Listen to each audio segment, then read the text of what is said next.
千里之行，始于足下。A journey of 1,000 miles begins beneath the feet. We now gather in the Tao to travel the journey together.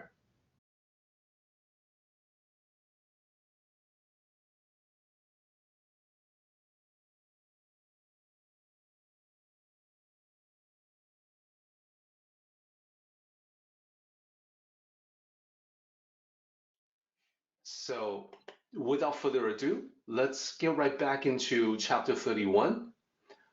I want to remind everyone what we had discussed, a little recap, starting with a quick overview.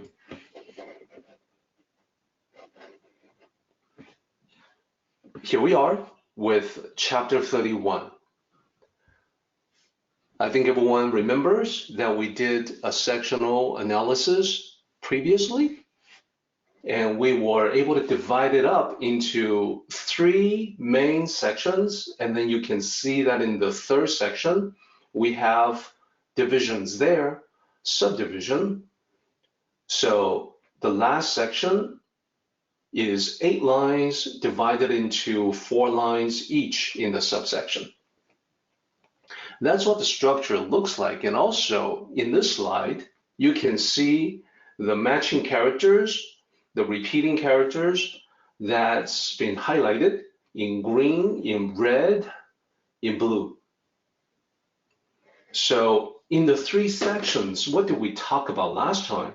The first one, we talked about a strong military being a tool of misfortune. You're going to hear me repeat this a few times just to make sure that I drive the point home. The strong military is metaphoric. In ancient times, it was just the mighty armies of the warring states. Today, in your world, it would be metaphoric. It would be a metaphor, a representation for the means of violence, for the use of force. No matter what it is, whether it's this ancient army on the march or the intention to contend with other people, it's a tool of misfortune. So that first section is about that. The second section, which we were able to get to last time, was about what happens when an honorable person has to use this tool that is a very negative tool.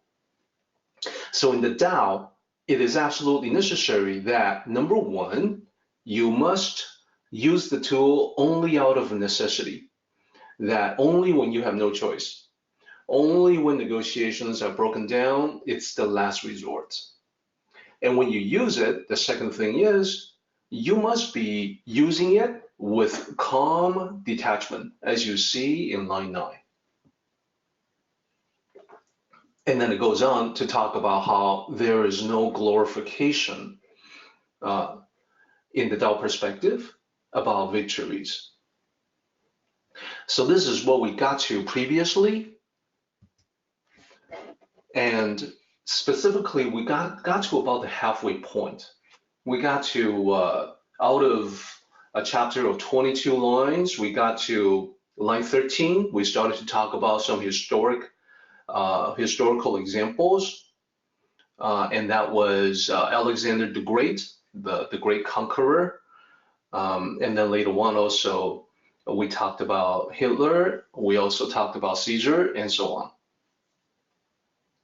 Now, one of the important points that we talked about last time, before we pick up on our line-by-line discussion again, one of the important points we talked about was left and right. So in this chapter, in lines 4, 5, 15, 16, 17, 18, there's reiteration of left and right. So we've already seen it. We talked about it in left and right, and we spoke of the meaning of that for the ancient Chinese. I felt that it was an important discussion because I never see it being done correctly in books about the Tao Te Ching in the West. And part of it may be because even in today's Chinese culture, the ancient significance of left and right is largely forgotten. So if a Western author is learning from a contemporary Chinese source, that lesson may indeed be lost. So I wanted to bring up the difference between left and right to the ancient Chinese, and also I wanted to compare and contrast with the conception about left and right in the West. So you probably recall from last time I showed you this slide, and previously we built it up one point at a time. So we talked about the historical roots, the traditional meaning that in Latin there's sinister for left and dexter for right. And already in ancient Latin, we had a negative connotation for sinister, left, and positive connotation for dexter, right. So the word dexter is associated with all kinds of positive qualities. Dexterity means skill, grace, quickness, goodness in accomplishing a task. And therefore you see dexterous there is the adjective for dexterity. Sinister, of course, we know sinister means bad, means evil, malicious. So even though the two hands of a person can only be good or bad depending on what that person does with the two hands, already built into the language that we have in our common Western Judeo-Christian traditions, we already have positive and negative assigned to left and right.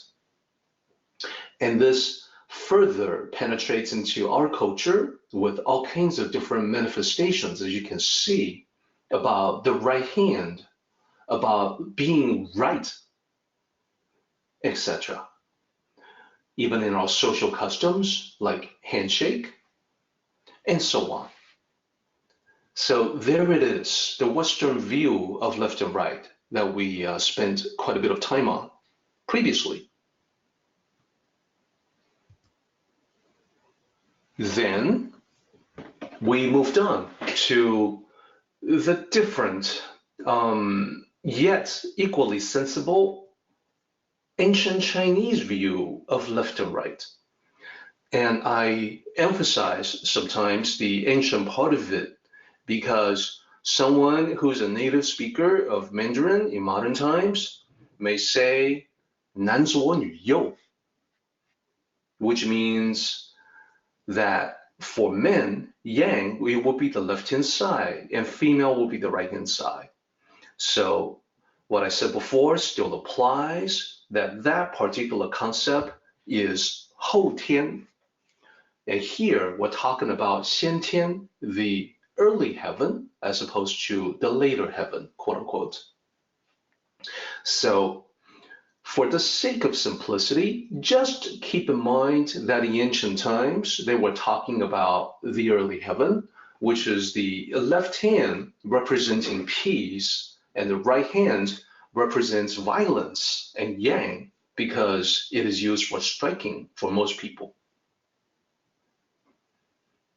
And then you can further see, and I want to point this out, that at the bottom of the slide, you've got the Mandarin characters for left and right, 左, 右, and no additional meaning.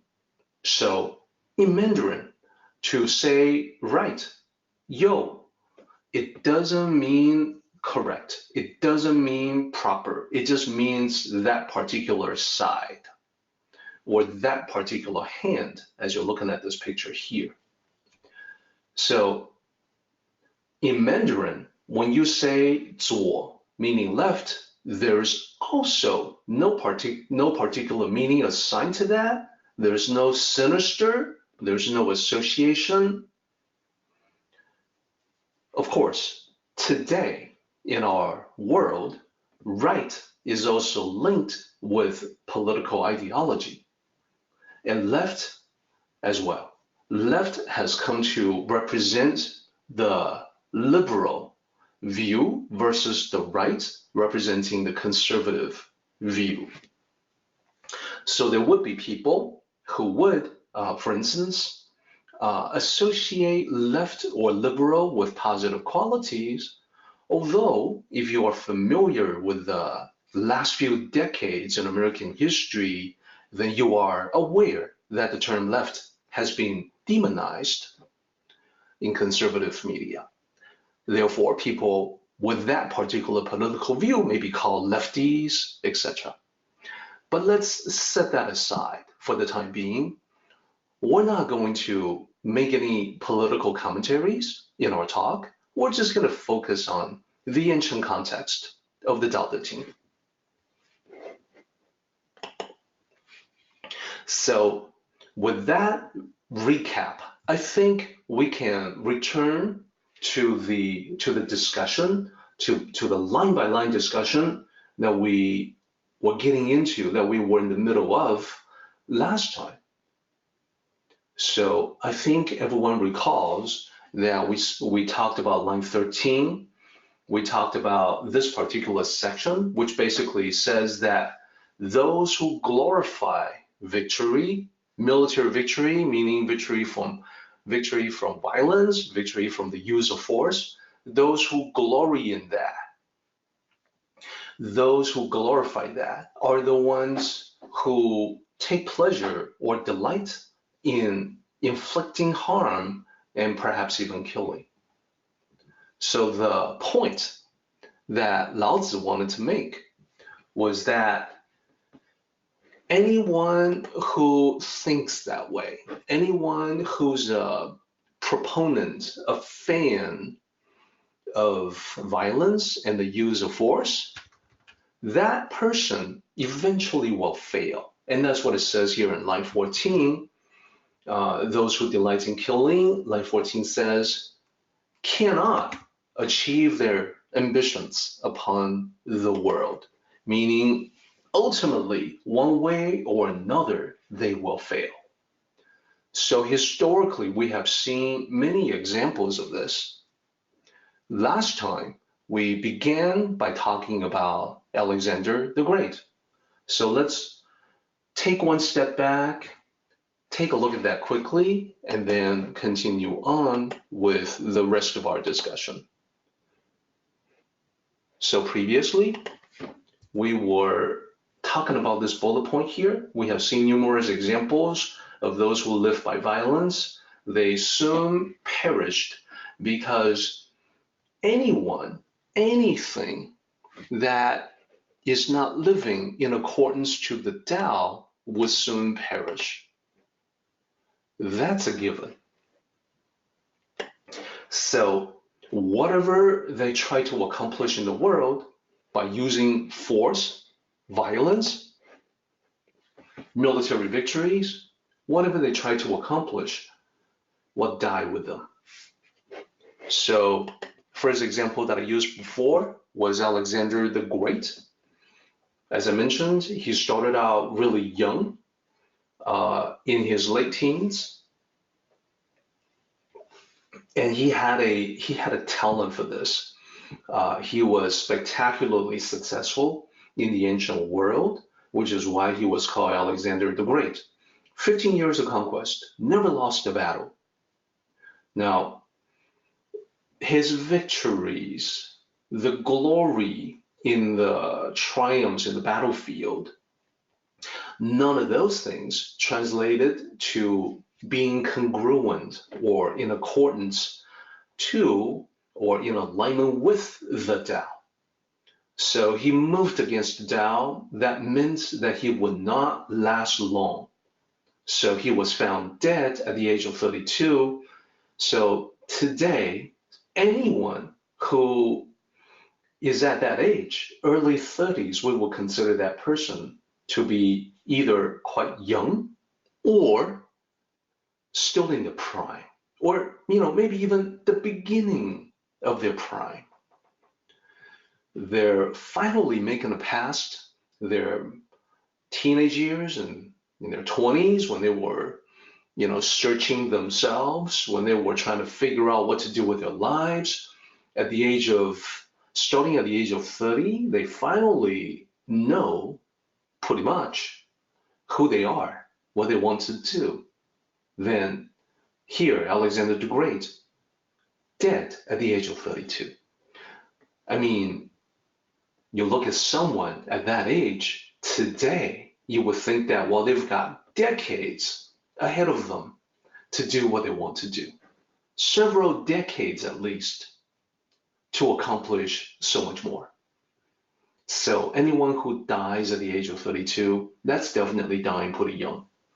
And indeed, today, we would also say that someone dying at the age in their 40s or 50s, that's also pretty young.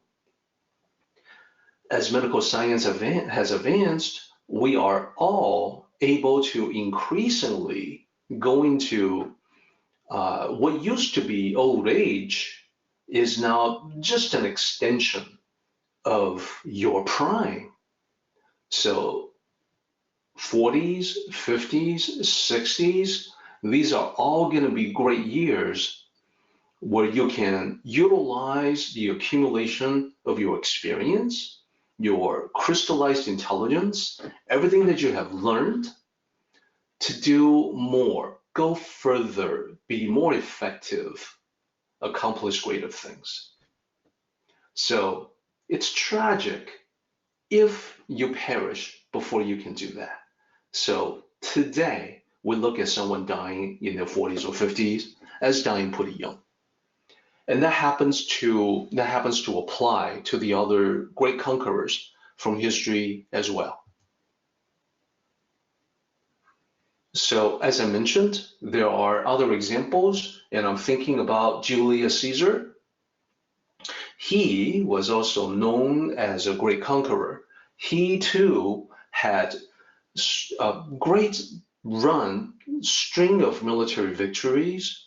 Hence, he said he was the one who said, I came, I saw, I conquered.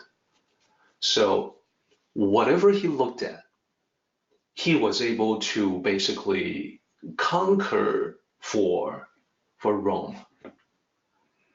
Now, as we're talking about here, he also didn't last long. So Julius Caesar famously assassinated.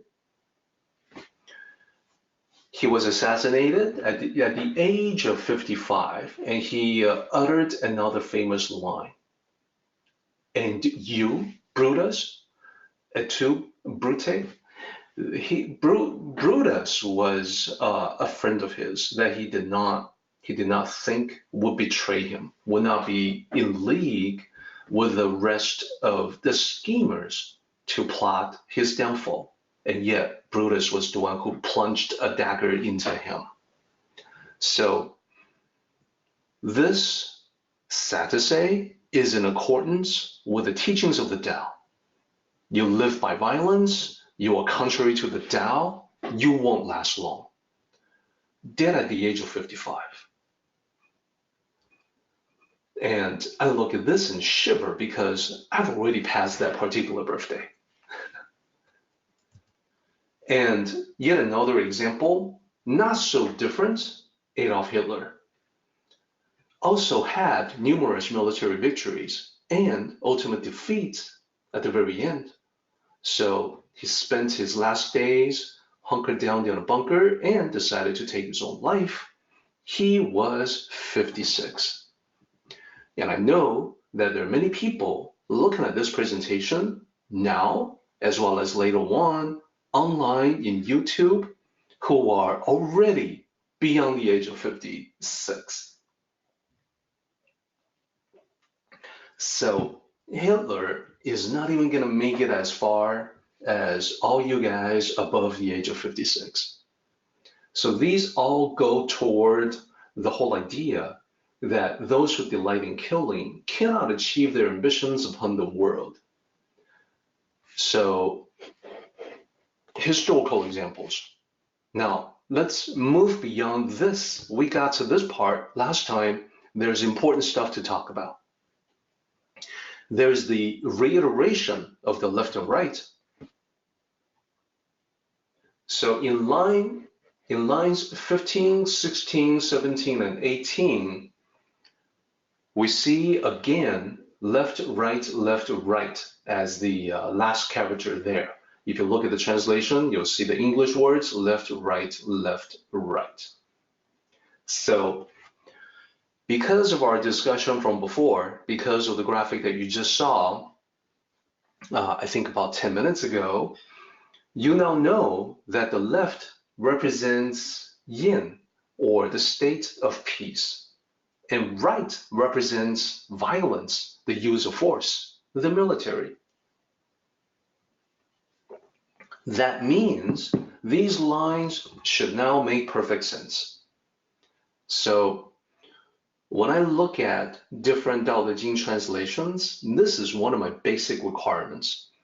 I would be looking for a Tao Te Ching translation that does not skip past this very important concept of left and right. In these lines, when translated, I expect to see the English words left and right. Those characters, 左右, cannot be translated any other way. So, as I have often remarked in the past, it is not true that every Mandarin character has multiple translations possible, multiple definitions. A lot of them do, but not all of them. Same with English words. Some English words are very versatile and can be used in many different ways, have many different definitions, while some words in English are limited to just a few definitions or just one meaning. So it's the same in this context with left and right. These characters must be translated to left and right. So I look for that. When I see an English translation of the Tao Te Ching, I go to chapter 31 and I look at these lines. Furthermore, in that book, I look for explanations of what left and right signify. Without understanding the ancient historical cultural context of left and right, these lines don't make a whole lot of sense. But now that you have seen that context, they should make all the sense in the world. So line 15 says, auspicious events favor the left. We know the left means peace. So now we know this line means auspicious events favor peace. In other words, the establishing of peace, maintaining of peace, protecting the peace, anything that's associated with peace is deserving of celebration.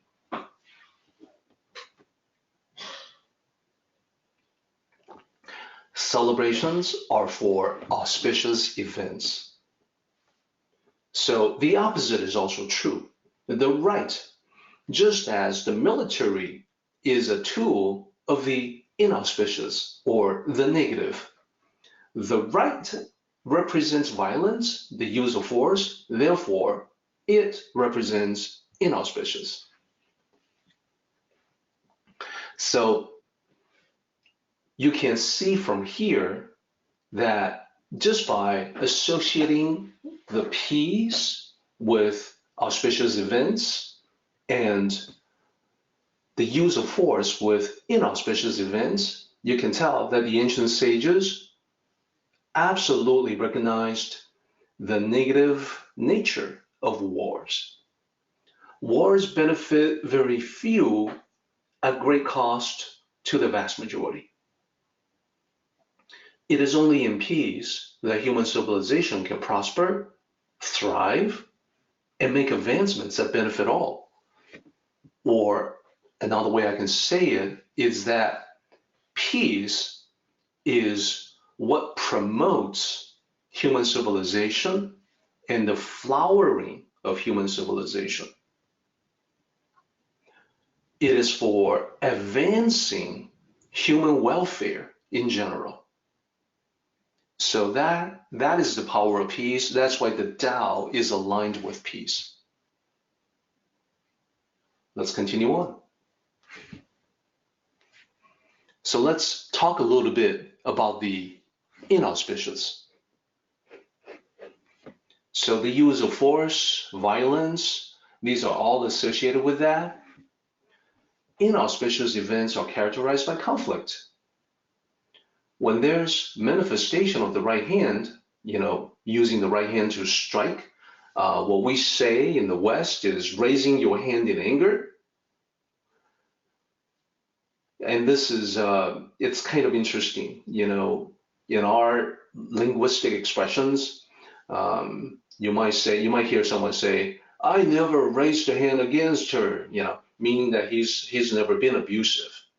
So we use this expression, raise hand, in two different contexts. One is, raise your hand if you agree, to signify being present or your agreement to something. The other one is, I never raised a hand, blah, blah, blah, meaning I never struck, I was never physically violent with someone or abusive with someone. So even in English, despite the fact that the right hand is associated with being just, being proper, etc., raising a hand is still very much symbolic of the use of force or abuse. Now, of course, in English, when you say I never raised a hand, you're not being specific as to either it's left or right. It's just that most people are right-handed. So it doesn't impinge upon the positive qualities of the word right. Anyhow, the point here is that anything associated with violence, abuse, the use of force, etc., conflicts, contention, anything associated with that brings about suffering. So when there's that in your life, you suffer. You suffer misery. You are not happy, even if you are the one who wins a particular conflict. That's an important point. So later on, Lao Tzu reiterates quite a few times that even in victory, there should be mourning. So that applies to real life as well. Even when you win, conflict, physical altercation, that doesn't necessarily leave you happier than before. You may be still, for instance, nursing a wound that you suffered while achieving that victory. But anyhow, let's continue on. When you sense inauspicious events, then that is actually a warning sign that you are on the wrong path, a path that leads to more and more contention of violence and abuse, etc. So in the Tao, it's important that we walk the right path, which is the path of peace. To be able to walk the right path, when you want to put yourself there, you have to recognize if you are indeed on the wrong path. And that just means in order to establish peace and harmony in your life, you have to identify the flashpoints of contention. So one flashpoint of contention may be road rage when you're driving, puts you in a bad mood. Another point of contention may be in the family, because a lot of times we treat most harshly those who are least deserving, those who are closest to us, our family members. So family may be flashpoints of contention. There may be arguments, squabbling, bickering, and so on. Yet another possible flashpoint of contention may be politics. When you are discussing politics with other people, that discussion devolves into debates. Debates devolve into arguments. Arguments possibly even devolve into physical conflict. Yet another potential point of contention may be the workplace. There may be someone there that's doing something you don't like. Maybe someone is not holding up their end, that is, not pulling their weight in terms of responsibilities. That may be a point of contention. You may have people who report to you who are slacking off. You need to discipline them. That may be a point of contention. You may have a boss or manager who is being unreasonable, who is being demanding, yet another potential flashpoint of contention. So recognize these flashpoints is the first step to putting ourselves on the right path. Now, I think everyone knows that when we talk about the Tao Te Ching chapters and lines, I always want to keep it as practical as possible. So I definitely do want to provide some examples of contention, of conflict resolution, the skills that we can use in resolving conflicts in our own lives. But for now, let's complete our discussion of these 4 lines. The next one is line 17. As you can see, the translation of line 17 says the Lieutenant General is positioned to the left. So let's go there, and then we can talk about it a little bit.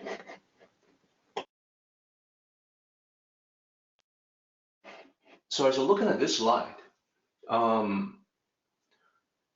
think we would most usually associate someone with the title of Lieutenant General as being a military personnel. So position to the left means position for peace. So why is it that a military person will be positioned to the left for peace? So in our contemporary understanding, that doesn't seem to make a whole lot of sense, but in ancient times, it made a lot of sense. And that's because the military person on the left hand represents a specific duty for the ruler. Situated to the left of the ruler is responsible for law enforcement, that is, keeping the peace within the kingdom. So now it makes sense. Keeping the peace. That position is all about peace, therefore left hand. So this is not actually a completely alien concept to us. So in the West, we also have this idea that law enforcement is about keeping the peace. Indeed, we have a term for civil officer appointed to preserve law and order, sheriff, police officer. That term is peace officer.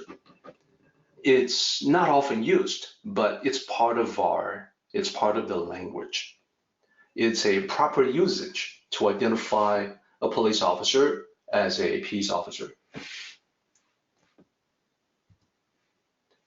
So, bottom line, this concept is actually similar across the cultural divide. Okay, let's complete our discussion and then go to the Major General, position to the right.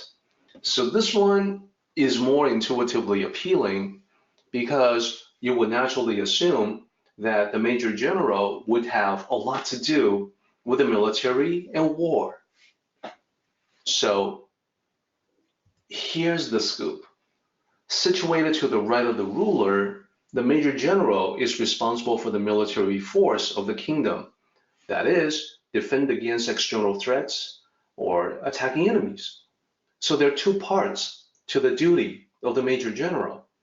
When the king wishes to attack another kingdom, he will be relying on the Major General to mount the attacking force and lead it into the attack. Similarly, if the kingdom is under attack against someone else, then the major general will be the one tasked with the defense of the kingdom to fight against the incursion, the invasion of enemies.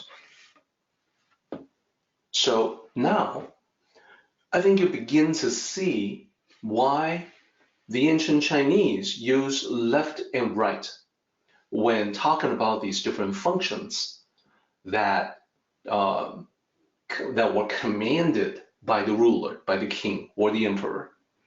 This is because when you use the two hands to represent the internal functions of keeping the peace and the external function of striking at your enemies, then it's like a person having two hands. And we know that you need both of your hands. Ideally, you have use of both hands because you need both. So both left and right involve the use of force. The difference is simply orientation. It's either outward facing, that's the right, external, or internal, inward facing, that's the left. So in a traditional, authentic Tao practice, this is honored, and the left is emphasized as oriented toward the internal, the Tao within. And in rituals, the left hand is used to reach out to the ceremonial apparatus, such as the urn containing the ash. So it's the left hand that has a major role in the Tao. So lastly, let me just emphasize, a ruler needs both generals, you need both hands. So there's a little bit more to talk about that.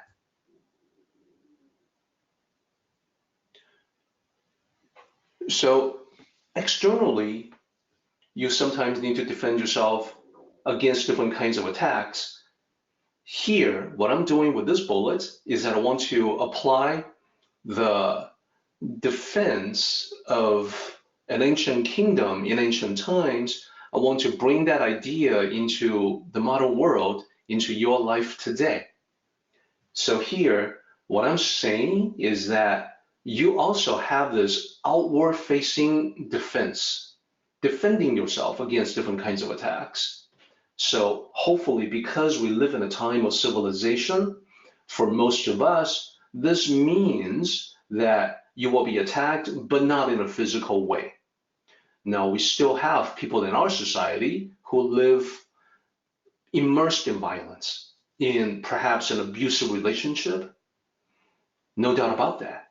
Perhaps in a violent area, perhaps, a place that is crime infested. Then physical altercation, physical harm become a real possibility. But I think for most of us, hopefully living in civilization, the attacks that we have to guard against may be verbal, emotional, mental, rather than physical. Now, I also want to apply the internal orientation to your life. So this is not just about in ancient times, the ruler needing his left hand general, the lieutenant general, to keep the peace. This is about you applying the concept to your life, about your internal key peacekeeping, so to speak. So internally, you need to resolve your conflicts. You need to resolve inner conflicts, as in you are pulled in different directions mentally. You want to do X, Y, Z, but you also want to do A, B, C, and they're conflicting with one another. Conflicting priorities. you need to keep the peace internally. So contemplation can help, meditation can help. So it's all about, if we stretch the metaphor a little bit, it's all about using your inner law enforcement, your police on the inside, to quiet down the noise and chatter. So in meditative practice, it is important that the inner chatter and noise be silenced, which is not, by the way, suppression, as this metaphor may suggest, that the inner law enforcement will be keeping down the noise by suppressing the noise. In a Tao meditative practice, the inner noise and chatter are let go, that you allow them to express themselves, and then you let them exit your mind and replaced with only silence. Either way, whatever the mechanism may be, you need peace externally against other people, as well as internally with yourself. So I hope that point is made clear. I think everyone knows where I'm going with that. So let me move on.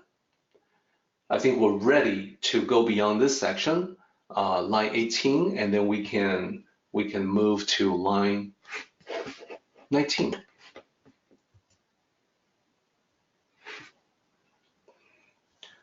So in the previous 4 lines, we talked about the left and right again, and it's about peace and the use of force.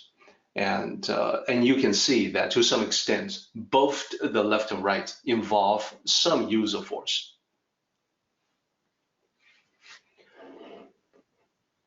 So now, line 19, we say that they are treated as if in a funeral. So it's regrettable whenever you need to use force for anything, whether it's to attack someone, repel an attacker, or keep the peace within. It's always regrettable when force has to be used.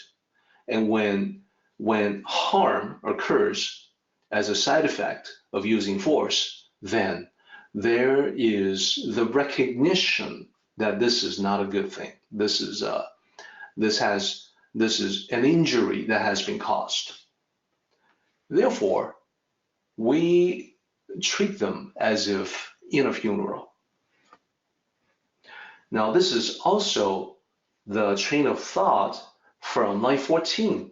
So in line 14, the section leading up to line 14 basically talks about how when you win, that you cannot glorify the victory that you have gained.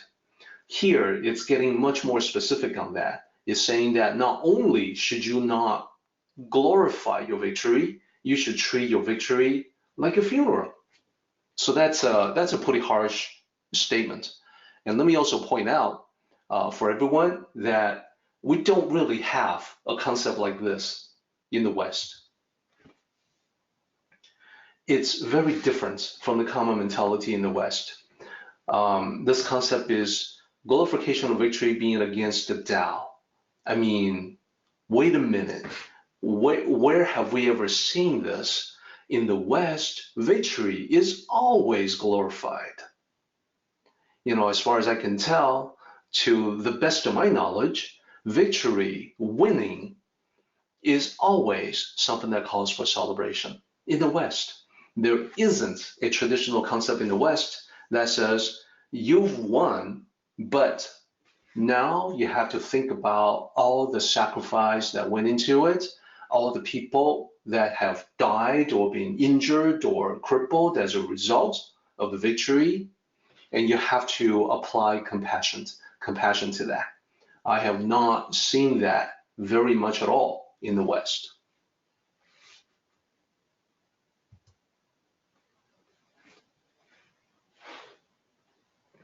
So from the perspective of Lao Tzu, it's the third point. Victory in war should not be celebrated. It should be treated like a funeral. Why? Because people have died. And the people who have died are flesh and blood human beings. That is the recognition. So later on, I'm going to tie the concept of, in the West, victory always being celebrated to the tendency in the West to treat your enemy as somehow not being quite human. So that may not be something that you have contemplated. So I will take you through the thinking steps for that one by one in a bit later on, a little bit later on in this presentation.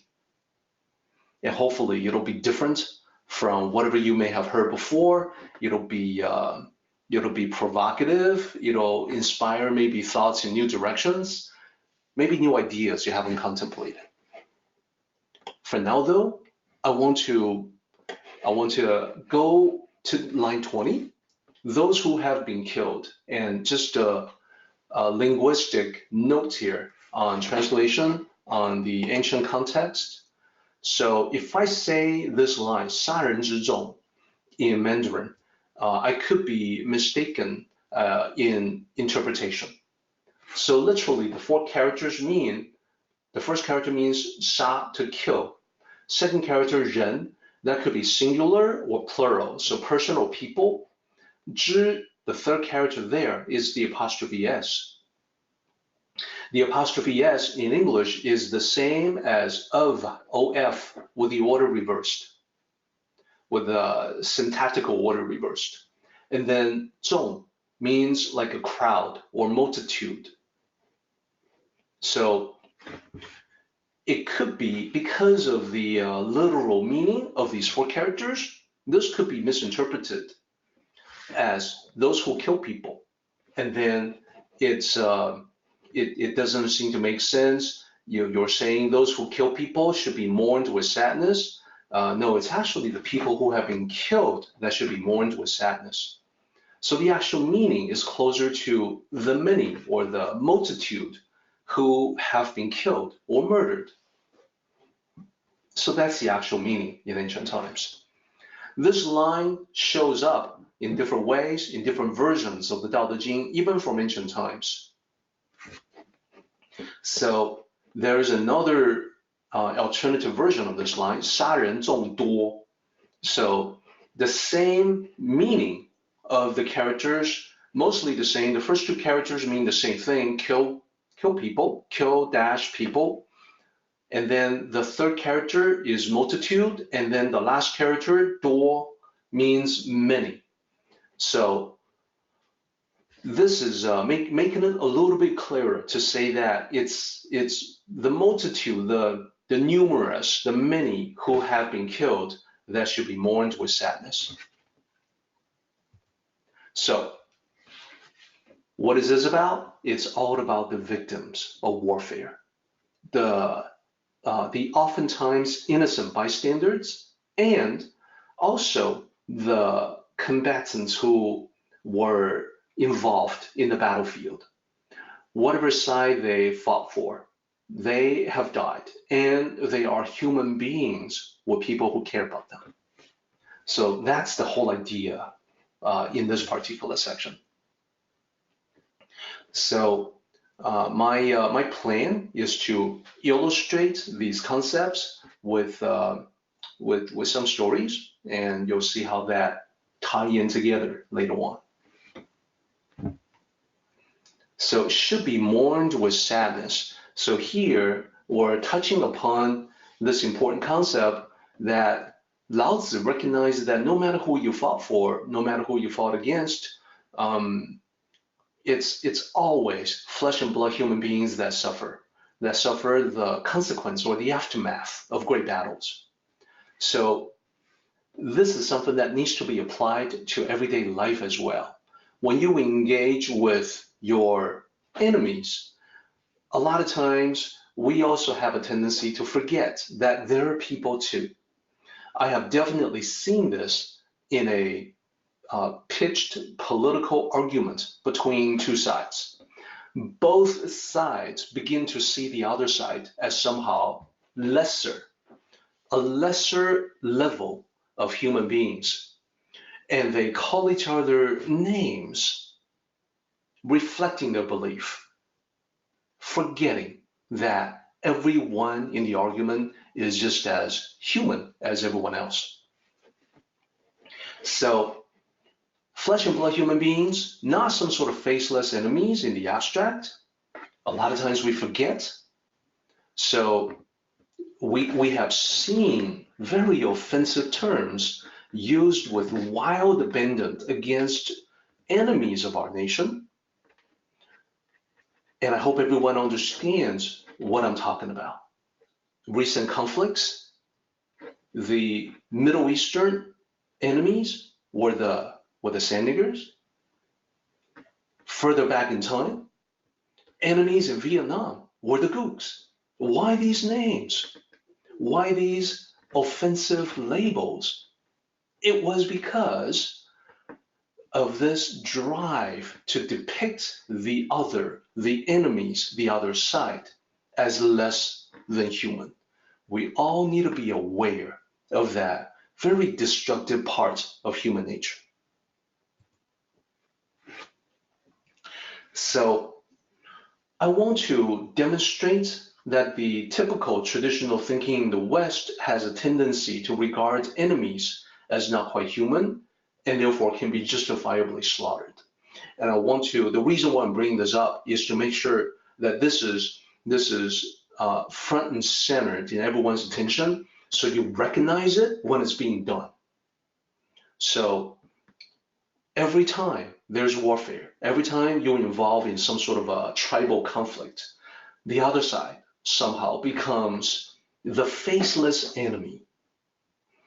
Why? Because frankly, human empathy is such that it's too painful to inflict damage or killing on other people who are just as human as you are. You want to be able to do violence. You want to be able to kill. Most people have to trick themselves, delude themselves into thinking that the other group is lesser, not quite human. And I would further suggest that we see signs of this in popular entertainment. So not just derogatory terms filled with racism and hatred that we have talked about, but also in just popular entertainment that people like, that people pay a lot of money to see. So let me spend a moment to talk about the faceless bad guys, and then kind of make my point in that regard using some examples.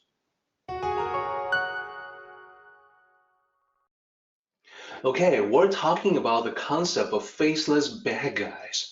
We're talking about this overall tendency in the West to assign face only to the good guys and no face to the bad guys. Or sometimes we depict them as less than human. So to take away the face is one way to do that. So let me show you one example. Here's a movie poster for the movie 300. It says, "Prepare for glory." And here we see the protagonist. So, and then it says, March 9 in theaters and IMAX, etc. We can see that the protagonist is a flesh and blood human being. His face is expressive. He's very emotional. He is demonstrating human qualities. And we see cuts on him. We see that he can be wounded. He can bleed. He can hurt. He is human like the audience, like you and me, participating in glory that he's going to show in story format on the big screen. Now, another poster for the same movie with the same tagline is this right here: "Prepare for glory." And you can tell the design of the poster is the same. And the It also says March 9th in theaters and IMAX. Everything is the same about this poster, except that it shows the bad guys. So in this particular movie, it's the Spartans against the Persians. The Spartans are all depicted just like the main character that you see on the left.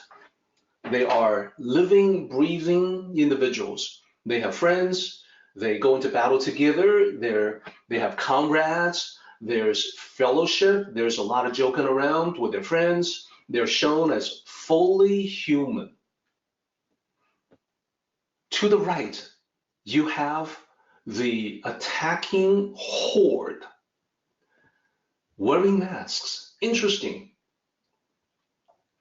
These are the faceless enemies. They are not shown to be human. They are shown as like a scary apparition. So think about the similarity between this particular movie and the popular conception of terrorists. Wow, it so happens to be that terrorists are people too. That I'm sure will not surprise anyone.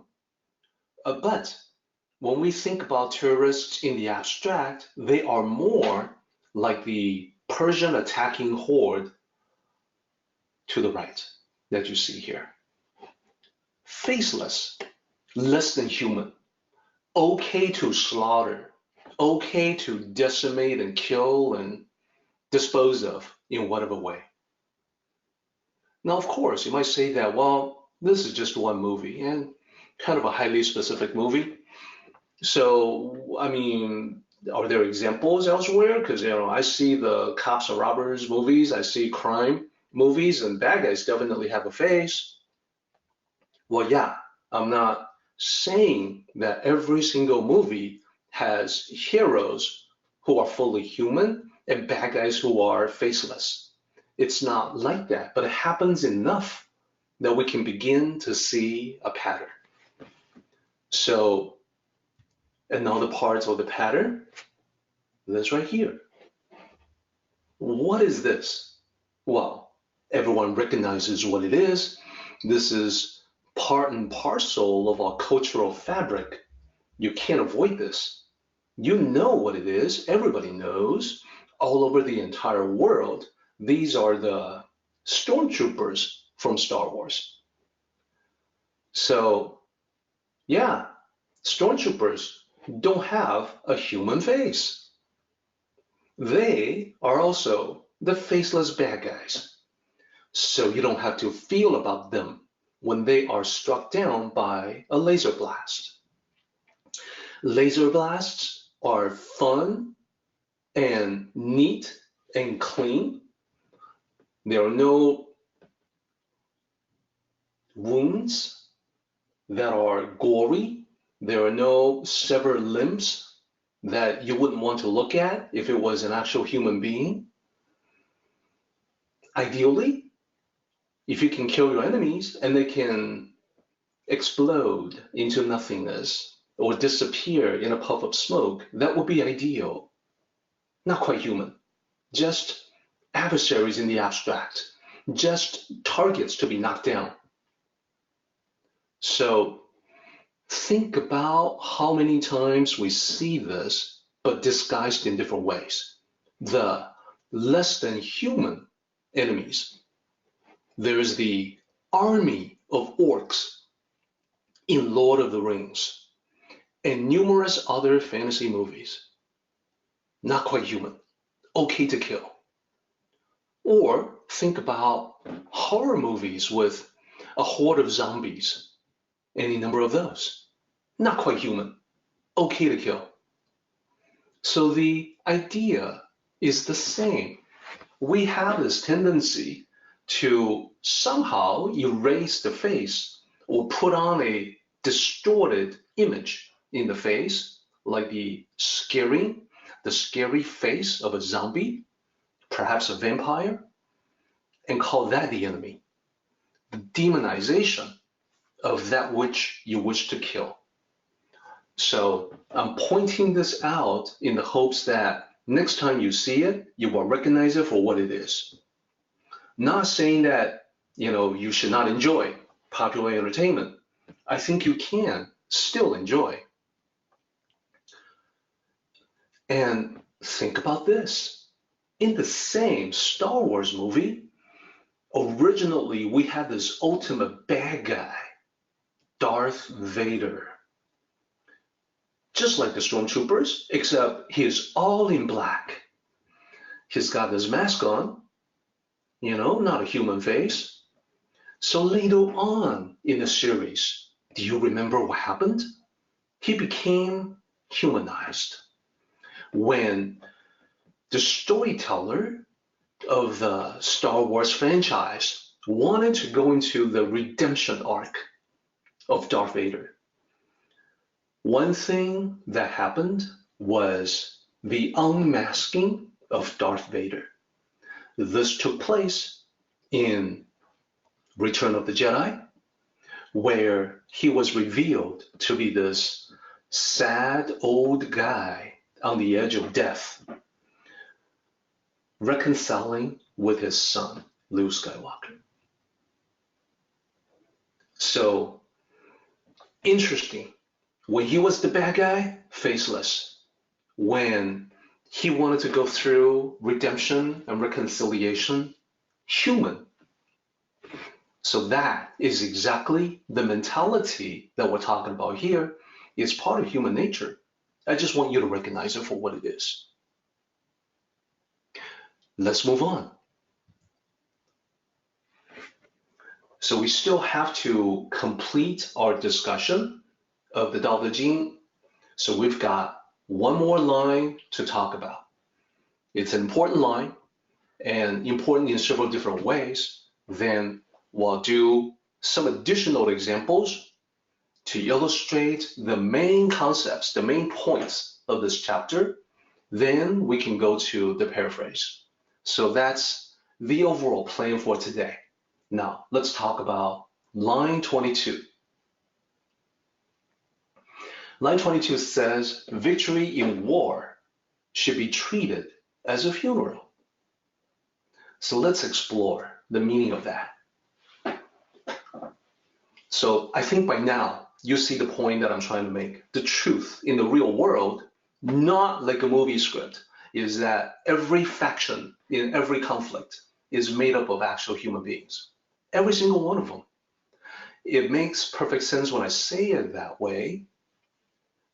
So let's not be too comfortable in going back to the habitual way of thinking in seeing the enemy as less than human. This means all soldiers who die in battle, our side, their side, some other side, it doesn't matter. Regardless of the side they fought for, are people with family and friends, people who bleed and hurt and suffer. When they are injured or killed, there are people who cry out for them. There are people that they know that wish only to bring them back so they can heal.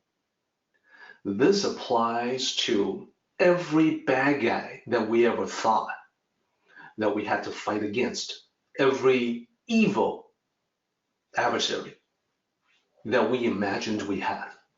They're all human beings. They all have family and friends. So realizing this truth is what makes Tao cultivators the most reluctant warrior of all. And now you can see why throughout this entire chapter, Lao Tzu says, war, violence, use of force, not the tool of the honorable person. Now it makes perfect sense. It's because you recognize the humanity in everyone that you deal with in some way, even if you fight against them. They're human. There's actually a name of this philosophy that came out of African culture. the name of the philosophy is called Ubuntu. People who are technical will recognize Ubuntu as the name of an operating system based on Linux. It's one of the primary distributions of Linux, this operating system that is open source. Well, it's the name of that Linux distribution because Ubuntu originated from South Africa, where the concept of Ubuntu is familiar, more familiar than here. The philosophy of Ubuntu can be explained in different ways, but it's the recognition of the humanity in all of us, friends as well as enemies. It is why when Nelson Mandela released from prison and was voted, had won the election to become the leader of South Africa, for his inauguration, he invited his jailers to that ceremony. Why? Because he recognized the common humanity in his friends as well as his former enemies. So Ubuntu means I am because we are. I'm a human being because we all are human beings. We all partake in the humanity that is common to all of us. So let's push a little bit further into this idea of the common humanity. So now you can tell that as we approach the very last line, this line in 31, this truth, the common humanity of all of us, is what makes the Tao cultivator regard the military as a tool of misfortune. Obviously, when you're using the military or a weapon, or you're using force to enact violence, you are doing harm to other human beings. Human beings no different from yourself. This is what ties the last line of this chapter to the first line. So everything comes full circle. And here I'm saying that it links, this last line links to the beginning of this chapter. So it's a full circle, and this is what I usually talk about. For every chapter of the Tao Te Ching, you've got to be able to see the last line as going full circle back to the first line. If you cannot do that, you haven't completely understood the chapter. And of course, when I look at most books on the Tao Te Ching, I don't see any attempt to do this, to tie the end with the beginning.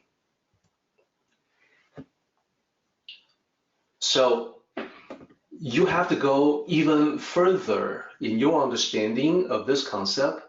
Apply this understanding from the warring state to your personal life, and the teaching of Lao Tzu becomes clear. So I'm talking about everyone you fight or contend against or argue with. They are as much of a person as you are.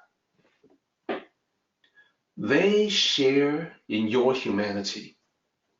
You have first-hand knowledge in knowing that you've got feelings, you've got emotions, you've got fears, you've got stress, tension, anxieties, concerns, you've got weaknesses, vulnerabilities. Well, so do they. You have people who care about you. I, for one. And you have a lot more than just me. You've got your family and friends. Well, they're the same. They have people who care about them, their families and friends, fully human, just like you. So when you think about that, when you apply this concept to your life, to your home, to your workplace, to your friends, magically, it makes it easier for you to seek peace with the people in your life. It is not so easy to strike at someone when you fully recognize the humanity in them, it is like hurting yourself. When you look at those in your family that you contend with, that you argue with, well, it's easy to see, now that you have understood this chapter, it's easy to see that you hurt them. Perhaps they have hurt you. So there's that mutual hurting in contention that makes it such a negative thing. And it should inspire you, I hope, as it inspires me, to look for greater peace in every aspect of your life. Work, home, friends, everywhere. So having said that, now I want to present the 3 keys of Tao Te Ching 31. This chapter can be distilled into 3 primary points. So you've already seen them. This is just to reiterate with some examples. Point number 1, the military is a tool of misfortune. So by now, that should be a very familiar phrase. And keep in mind, the military is not just, the ancient armies of the warring states. No. It's metaphoric. It's a metaphor for weapons, the use of force, the means of violence. So all of these apply to you in the here and now. So Tao cultivators regard the military, weapons, the use of force, and means of violence as a tool of misfortune, and that is why Tao cultivators do everything possible to resolve conflict peacefully. I put an underline here. I underline resolve conflict peacefully because I want to come back to this and provide a few examples. When using this tool out of necessity, point number 2, it must be done correctly. It must be done in the proper way, in the Tao way, which means 2 points, as you can see here, that calmness and detachment should be above all, that you should be using force with the recognition from calmness that you're doing damage. So that's still better than using force out of rage or out of a desire for vengeance. And the other requirement from the Tao is that you may never glorify the violence. So I think, as many decades ago, as a much younger guy growing up, I definitely had the tendency, as many younger guys do, to glorify violence. So I need to recognize that. I need to let go of it. It's behind me. It's in the past. So myself today must proceed into the future with the recognition that there is no possible true glory in violence. And then point number 3, understand the true nature of victory.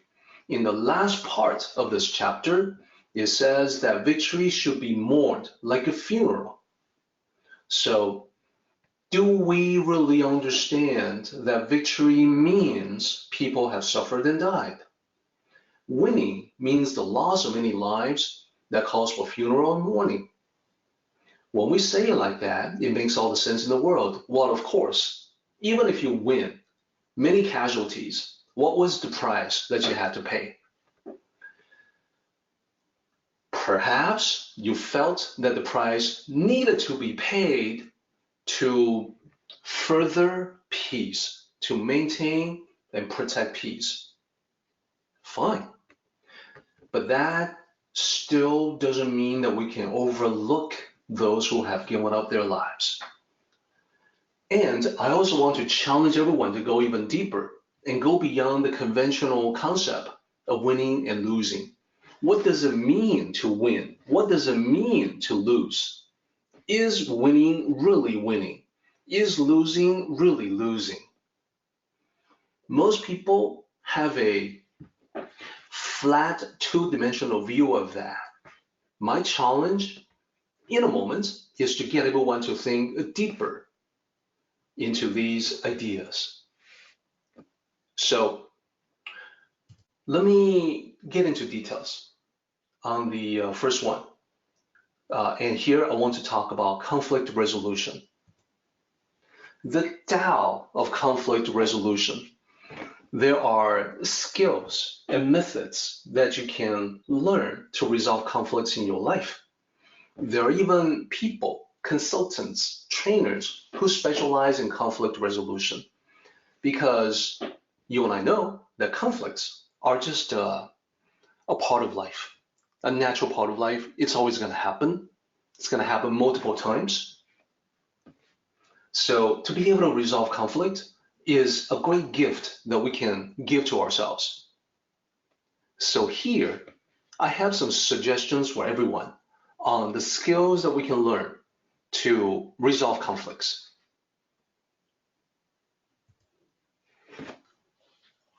So point number one, reduce the distortion often present in human communication. I have seen this in my own life. I have seen that miraculous things happen when I communicate directly and accurately to the other party. You clear up misconceptions that led to the conflict in the first place. And you can do that in a peaceful way. So the sub-bullet that I have there is, remember the game of telephone. I'm a little surprised to hear this, this term, Chinese whispers. Then, I was not familiar with the term Chinese whispers, but looking deeper into it, I learned that what I call the game of telephone is actually called Chinese whispers in many parts of the world. Does anyone know how these games work? What people do? This is a very common game, by the way. If you know what the game is, please feel free to type it in. And let me explain. So ever since I was little, I've seen this game being played. It's always a lot of fun. When you have people at a party, you line them up. And then in the game of telephone or Chinese whispers, you write something down and you whisper that something to the first person in line. And they have to then pass it on to the next person and the next and the next and the next and the next, which is why they call it Chinese whispers. So I'm learning that in the UK, it's called Chinese whispers. In the Commonwealth, in the British Commonwealth, it's called Chinese whispers. But in North America, it's called the game of telephone. So what always happens when you get to the end of the line is that the last person in line, has a dramatically different message than the one that you started out with. So this is what I mean by the distortion often present in human communications. So let me talk about how this is related to conflict resolution. There are people out there who specialize in conflict resolution. They are experts in helping to resolve what seem like intractable conflicts. So there's a firm by the name of Mediation Agency. The primary consultants, Dr. Frank Hanna, Nancy Peterson, travel all over the world helping to resolve conflicts. So they talk about this one case that they worked on in a particular city that shall remain unnamed. That city was actually paralyzed in terms of the court system for 5.5 months. There was a dispute, there was a conflict, contention among the employees of the city courts and the management of the city courts. So when they got to the city, they asked what the problem was. So both sides were firmly entrenched. It was the management of the courts against the workers, the employees of the courts. And at the center of the conflict was the requirements from management that the employees need to come into work on Saturdays. And this was because there was a huge backlog of cases to be heard in the courts. So in order to deal with that backlog, to clear it out, they need to get everybody to work more, including Saturdays and Sundays. So they investigated further, and what the management told them was that the workers were absolutely unwilling and stonewalling this attempt to clear out the backlog. And the workers, for their part, said that the management was demanding and not listening to anything they had to say, and therefore they have decided to go on strike. So as they went deeper into it, they discovered that there was one particular clerk who was at the beginning of this entire conflict. This clerk, this lady, was a longtime employee of the city courts and was known as a very hard worker. Now, at the heart of the issue was that she didn't drive. So every day going into work, she relied on fellow employees at the city courts to give her a ride. So it was either that or take the public transportation, the bus, which for her would be 2.5 hours one way. So when the requirements came in from the management that people had to report in for 3 hours of work on Saturdays to hear one case, this lady, this clerk, was thinking to herself that, well, on a Saturday, she can't get a ride from her fellow employee because that particular employee did not work for the city, but not for the courts, and therefore doesn't have to report to work on Saturday. So it meant that this lady will have to take public transportation.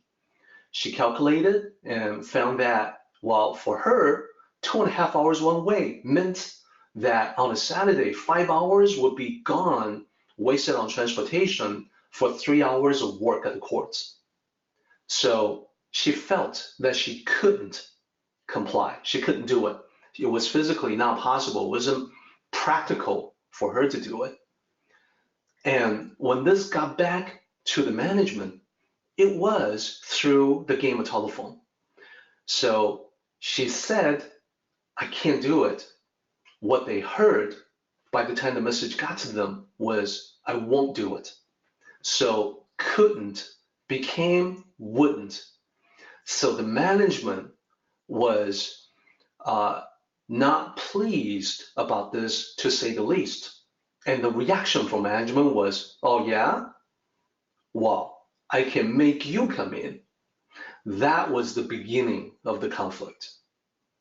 By clearing up that distortion and letting both sides know what the situation actually was, the 5.5 months of paralysis in the city courts was resolved in a week.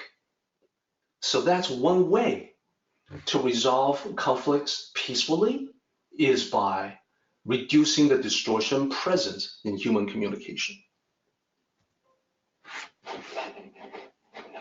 Let's look at another strategy that we can also potentially use in daily life. Be inclusive of different perspectives. So when we have disagreements that lead to conflicts, we naturally all think that our perspective is the correct one. When you want to resolve perspectives that are in conflict with one another, look for the possibility of incorporating all perspectives. This is because people naturally wish to be part of the solution. So for this one, I go to an author and consultant who likes to tell a story about 3 little girls that she knows. These little girls are 8 years old, from different families. They grew up together. They were good friends. They played together. But then one day, they told their parents that they were fighting with one another. This was alarming to all the parents. Why are you little girls fighting? They wanted to know. So they looked into the matter. It turned out that the little girls, as they were playing and chatting, got into a conversation topic, and the topic was, where do people come from? So all three little girls had a different answer. One little girl came from a religious family. She said, God created people. Another little girl came from a family where one parent was a scientist and the other one was an educator. She said, no, people evolved from apes. The third little girl had a completely different idea. She said, no, there's a volcano and people pop out of it. So at first, the adults assumed that she was joking, the third little girl. But then they discovered she was quite serious, and she was puzzled why the adults would not take her concept seriously. Anyhow, the little girls argued with one another about who was right. So they looked into this. They spoke with the parents. The parents spoke with one another. The religious parents said, well, that's what we teach our little girl. Well, we're not going to teach her any differently. God created all human beings. And the educator and the scientist also said, well, we're going to teach our child evolution. There's no other way for us. Now, she has the erroneous concept that humans came from apes, but eventually she'll figure out that in evolution, humans and apes and monkeys all came from an earlier, more primitive form of hominids, etc. The third set of parents said, well, we have no idea why she thinks humans pop out of volcanoes, but the parent said, when I was little, I had all kinds of crazy ideas. I had imaginary friends. I believed Santa Claus was real. As I grew older, I grew out of them. So I don't see that as a big problem. So the parents could not come to a resolution on their own, but the little girls did on their own. So the parents went to the little girls and said, how did you guys resolve your difference? Did you decide to go with one idea and discard the other two? The little girl said, no, we figured out where people actually come from. So the parents, curious, said, what? Really? Where? Tell us. So all three little girls said to their parents, you see, God created a giant volcano. So apes popped out of this volcano, and then they evolved into people. So we are all correct. So now the parents were amazed at this reconciliation and resolution of a conflict. Of course, they knew that these little girls, as they grew older, would learn differently, would figure out, in their own way, the origin of humanity. But at the moment, it was much, much more important for them to reestablish peace and harmony, the conflict resolution that was inclusive of all their different perspectives. So as you go about your life, when you see conflicts that arise out of different perspectives, I want to encourage you to also look for the possibility that the different perspectives can be incorporated. No one needs to be left out. If you open your eyes to that possibility, perhaps you will be able to see it. Lastly, creative problem solving. Here, the subtitle, the sub-bullet point says, be the catalyst for peace. And for this one, I want to share another story with you. A story that I call Catalyst for Peace. And there's a specific reason why I call it that name.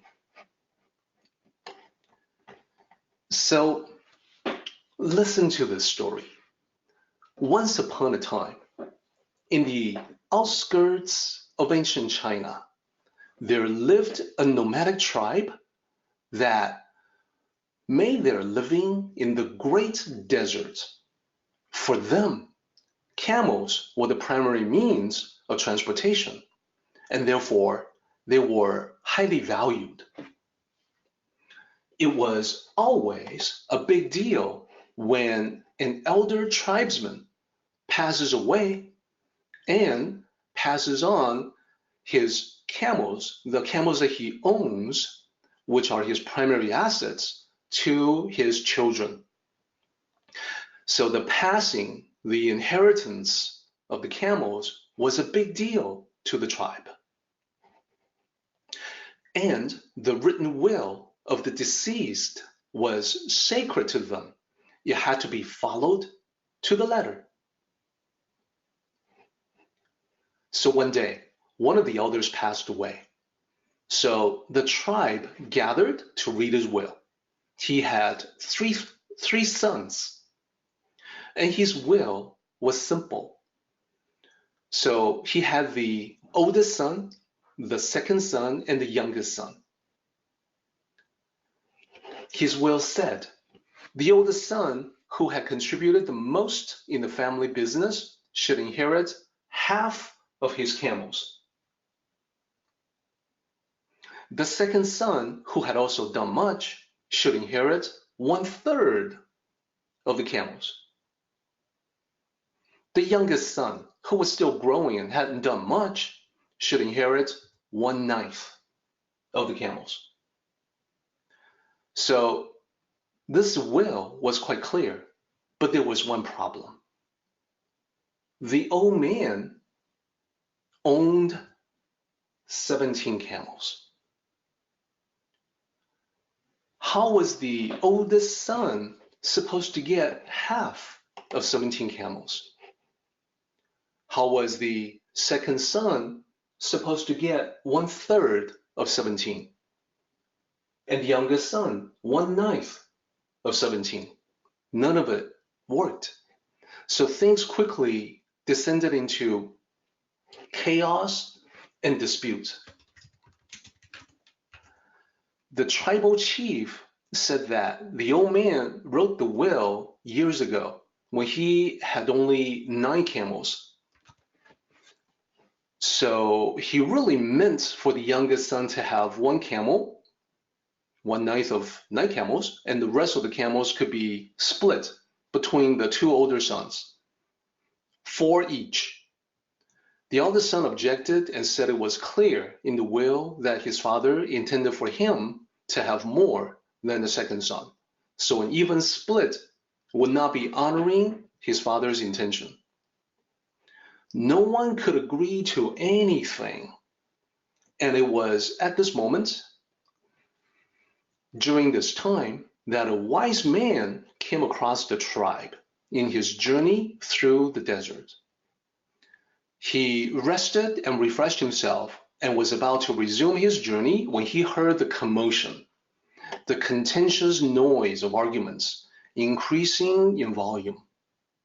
He went toward the noise and he saw that things were getting heated. People were getting red in the face. He asked what was going on, and the people at the tribe explained the situation to him. So the wise man thought about it and said, perhaps I can help. I rode in here on my camel, so how about if I give my camel to the estate of the elder who passed away, so he owns 18 camels, not 17. If everyone can agree to that, then we can look at his will again. Half of 18 for the eldest son means he should get 9 camels. 1/3 of 18 for the second son means he should get 6 camels. 1/9 of 18 for the youngest son means he should get 2 camels. We have now honored the father's intention and follow his will to the letter. After passing down the camels in this manner, 9, 6, and 2, we find that we have 1 camel left, because 9, 6, and 2 add up to 17. As luck would have it, it's the camel that I gave to the estates just a moment ago. Since my contribution resolved this conflict peacefully, the estates, in gratitude, will give that camel back to me as a gesture of appreciation. So everyone was satisfied with this resolution and looked upon the wise man with gratitude as he rode away from the tribe, bidding his farewell. This is actually a story that's taught in professional courses of conflict resolution. It is sometimes called the 18th camel. So in the vernacular of conflict resolution, the 18th camel becomes the catalyst. It's the peacemaker. It comes into the situation like a chemical catalyst, initiating a reaction toward peace. And when that reaction has taken place, the catalyst dissolves or goes away, like the wise man resuming his journey. So when it comes to the Tao of conflict resolution, I want to encourage everyone to think in terms of creativity and flexibility, that you may think of the 18th camel, the catalyst for peace, as finding common ground. Introduce common ground to the parties in contention.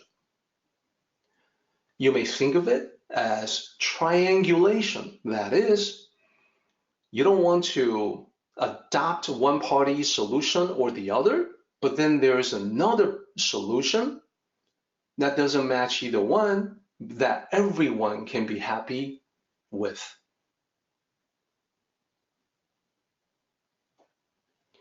So those are 3 possible strategies for conflict resolution. And the other thing that I underlined was the conventional understanding about winning and losing. So you have already seen in this chapter that what most people celebrate as victory, as a triumph from the Tao perspective, is actually not worthy of celebration because of all the damage that's been done. So the bottom line is that Tao cultivators have to think deeper about the true cost of victory. So with unconventional view of the Tao, you also want to take a look at how people just want to win. For instance, they want to be right in an argument, and they want to be right in order to win, and therefore they want to be right at any cost. Somehow, that becomes the most important thing.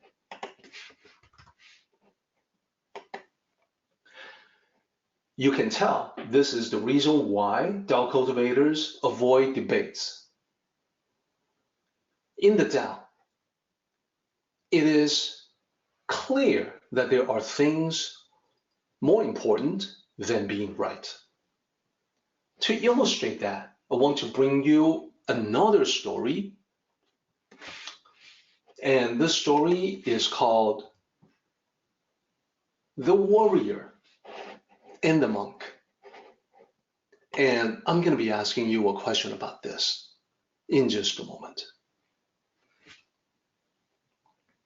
Here's the story. Once upon a time in ancient China, there was a Zen monk known for compassion and wisdom. One day, a warrior who heard of the monk wanted to have a little fun and challenge his reputation of being wise and being able to solve problems, conflicts, and riddles. The warrior caught a little fish, held it in his hand, and went to see the monk.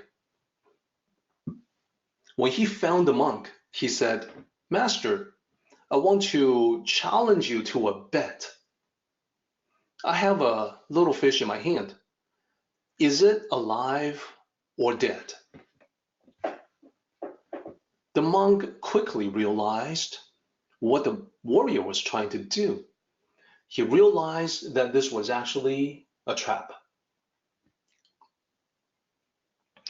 Now, he could see out of the corner of his eye a little bit of the fish struggling in the warrior's hand. So he realized this was a no-win situation. That meant that if he said it was dead, that the fish was dead, he would be wrong because it was still alive in the warrior's hand. But if he said it was alive, the warrior would simply squeeze his hand slightly and kill the little fish, so then he would be wrong again. It would be dead. So he contemplated and then said to the warrior, "I will bet you that it's dead." So the warrior opened his hand to reveal the wriggling fish, released it into the pond, where it quickly swam away. He laughed at the Zen monk. He said, "Master, you are wrong. Look, the fish is alive." The monk nodded in agreement. "Yes, I was wrong, and I lost the bet." The end. Now, here's the question for everyone. Did the monk actually lose? And I'll pause for a moment to let everyone have a chance to let that sink in a little bit.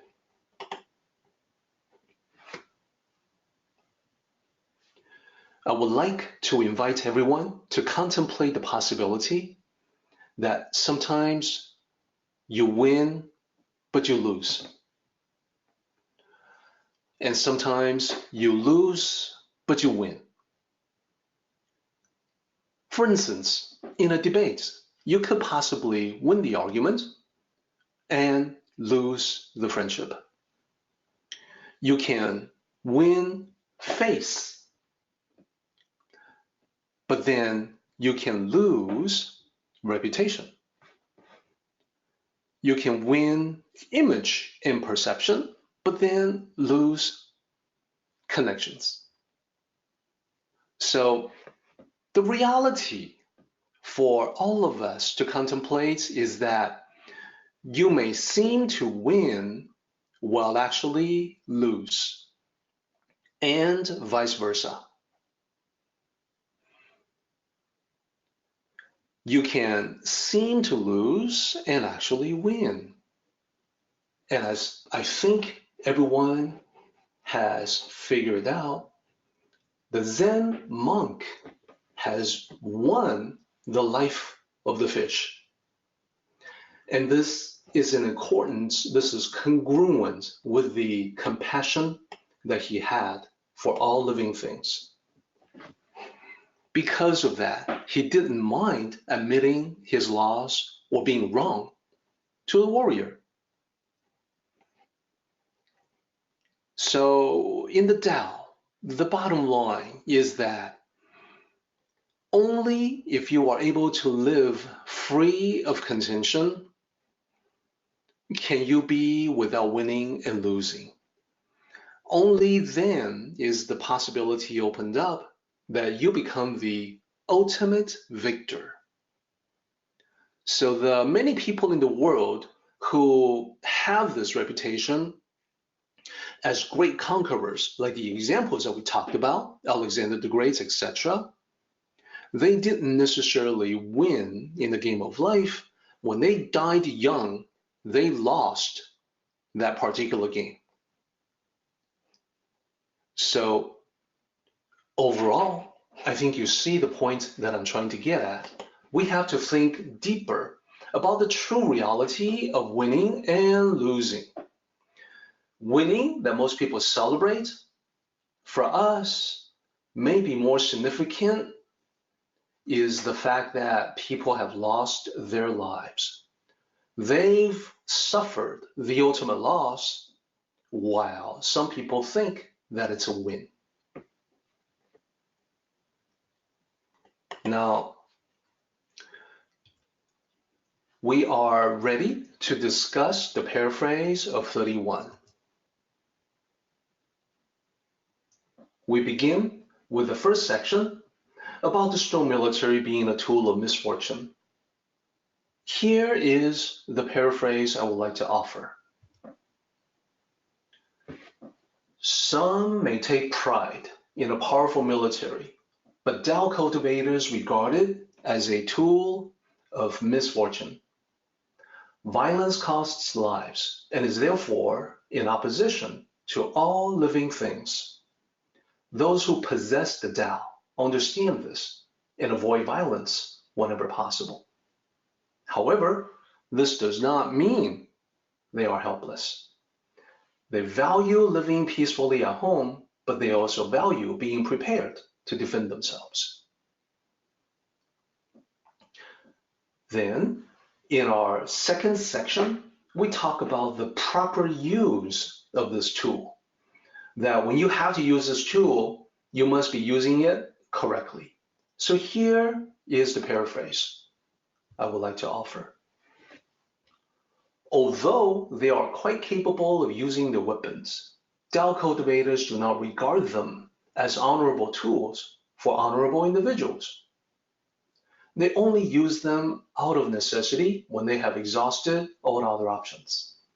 When they fight, they value calmness and detachment above all. They know there is, in truth, no glory in battle, despite what people may think. They also know there's no cause for celebration in victory, because having to fight is a result of having failed to prevent the conflict in the first place. Those who glorify the victories are also the ones who take pleasure in killing. Such people will ultimately fail to achieve what they wish to achieve in the world. Their very nature runs counter to the Tao. Running counter to the Tao is why we say they soon perish. And now the final section about auspicious, inauspicious, left and right, and mourning for those who have been killed. When peace prevails, everything is auspicious and civilization thrives. When there is impending conflict, inauspicious signs are everywhere and people are afraid. The wise ruler keeps this in mind and governs accordingly. Within the kingdom, the lieutenant general keeps the peace and maintains law and order. At the borders, the major general keeps defenses at the ready to repel invaders. When the military force is successful, the victory is not celebrated, but treated more like a funeral. There's no posturing or glorification, only a deep sense of remorse for the bloodshed. This is the way it must be when one follows the peaceful Tao. Everyone, this concludes our discussion of 31 today. I want to leave everyone with this summary, which is about applying the Tao. When you remember this particular chapter, please keep in mind that everything it talks about can be applied to your life. What do I mean by that?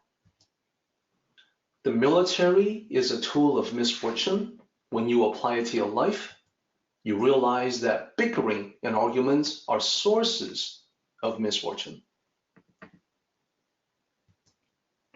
The ruler should wage war only as a last resort, only when there's no other option, only out of necessity.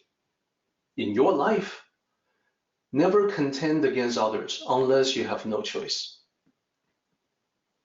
You can contend if you are backed into a corner, but you want to be skillful enough to not be cornered in the first place. Warring states, calmness and detachment are paramount in battle. In your life, when you find yourself in a fight, remain calm. This could be an argument. This could be any kind of contentious situation, a dispute. You want to remind yourself that calmness and detachment should be above all. In the warring states, recognize that no true victory, no true glory comes from victory in war. In your life, there's no true victory when you win an argument, because you are likely to have damaged personal connection and relationship. Lastly, in the warring states, mourn the great cost of war in human lives. In your life, hopefully, no one has died as a result of conflicts in your life, but in your life, whenever you are at the end of a particular conflict, and let's just say that you have won, quote unquote, you want to reach out to the other side and express your sincere regret that the violence, the conflict took place at all.